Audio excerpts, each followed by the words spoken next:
কবি বলেন, আল মাউতু কাসুন কুল্লু নাসিন শারিবুন ওয়াল কবরু বাইতুন কুল্লু নাসিন দাখিলুন। আল মাউতু কাসুন কুল্লু নাসিন শারিবুন।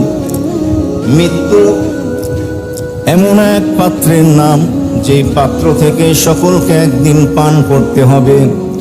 ওয়াল কবরু বাইতুন কুল্লু নাসিন দাখিলুন। আর কবর হলো এমন একটা ঘরের নাম, যে ঘরের মধ্যে প্রত্যেকটা মানুষকে একদিন প্রবেশ করতে হবে, ঘুমাতে হবে। মৃত্যু নামক পাত্র থেকে সকলকে একদিন পান করতে হবে, কবর নামক ঘরে সকলকে একদিন ঘুমাতে হবে। এটাই হলো সেই মৃত্যু। পাকিস্তানের মুলতানের এক ডাক্তার, যার নাম হলো ডক্টর নূর মোহাম্মদ সাহেব, তিনি তার জীবনের 35টি বছর ইমার্জেন্সি ওয়ার্ডের ভিতরে কাটিয়েছেন,